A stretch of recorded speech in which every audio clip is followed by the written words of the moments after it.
Welcome to the lecture 10 and the final lecture in the R module of the course Data Science for Engineers. In the previous lectures we have seen what are the basic data types that are supported by R, how to write scripts, how to write functions, and how to do control structures, how to do programming, and so on. In this lecture we are going to show you how to generate some basic graphics such as scatter plot, line plot, and bar plot using R, and we'll also give a brief idea on why there is a need for more sophisticated graphics and how R does it. First we'll consider scatter plot. Scatter plot is one of the most widely used plots where we have some independent variable and dependent variable. When you want to see how a dependent variable is dependent on the independent variable, you can use scatter plot. Generating a scatter plot in R is quite simple. The first command here shows it is creating a vector which is having the elements from 1 to 10, and the next command here takes this x and calculates the element wise square of the x and then assign it to value y. When you plot y, it will generate this plot here.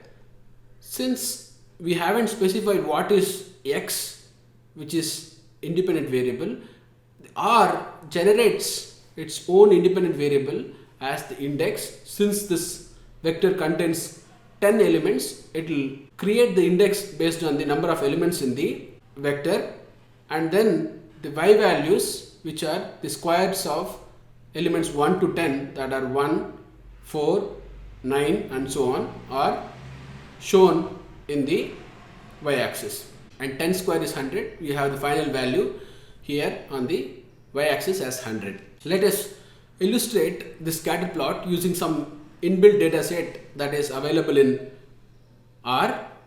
So we are talking about a data set by name empty cars. So you can access this data set by just typing empty cars. This data set is a data frame which contains 32 observations on 11 variables. The variables are listed here, such as number of cylinders, which is represented by variable CYL, and MPG, what is the mileage that this cars gives, that is miles per US gallon, and weight WT, which is weight of the car, and so on. Now let us try to plot a scatter plot between weight and MPG of this data frame. To do that, what we need to use is plot command.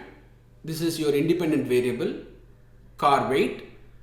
This is your dependent variable miles per gallon, and this main helps in naming the title of the graph. Xlab to give a label for x-axis, ylab is used to give a label for y-axis, and this PCH corresponds to different shapes for points, and this PCH is equal to 19 corresponds to the shape that is shown in this screen.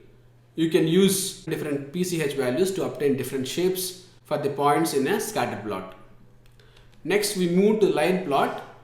We can take same example what we have seen earlier. If the same plot command can be used, what you need to do to generate a line plot is to specify an extra argument type, which is L. So type is equal to L generates a line instead of the scatter plot. Next we move on to the bar plot. The syntax to generate bar plot in R is as follows. Bar plot of H. These are the heights, which can be a vector or matrices. To keep it simple, we will deal with only vectors. And names.argument, what this argument does is it will print the names under the each attribute in the H. Xlab and ylab and main has the same meanings as what we have seen for the scatter plot, and color gives us an option to give color to the bar plot. This is the R code that can be used to generate the bar plot. I want to define H heights of the bar codes as a vector which is having the values 7, 12, 28, 3 and 41, and I want to create another vector which is of character variable which is having the values March, April, May, June and July. And now I am trying to create a bar plot with the h as heights and names dot arguments as m, xlab as month, ylab as revenue, and the color of the bar plots I want is blue, and the title is revenue chart and the border is red. So when you execute these commands, this is how the bar plot looks. These are the heights of the bar charts. This is the 3. Okay, and then in the names dot variable we have March, April, May, June and July, which is printed at the bottom of each height, and the x-axis is month, y-axis is revenue, and the title is revenue chart. Now let us see why there is a need for sophisticated graphics. Let us say there is a need for you to show multiple plots in a single figure as shown below. How do you do this? What are the challenges that you face when you want to create figure that was shown in the earlier slide? So the exact figure can be reproduced using this code which is shown here. For this, what you have to know is you have to know where to introduce for loop, which columns of data frame to be selected for plotting, and you have to also position each graph in the grid, etc. Even though you do all of these operations, the visuals are less pleasing. That is where we need more sophisticated graphics packages in R. This is where the ggplot2 comes into picture. The ggplot2 provides a very beautiful package for generating graphics in R. In this course, we haven't deal much with ggplot. In summary, we have seen how to generate scatter plots, line plots and bar plots in the R.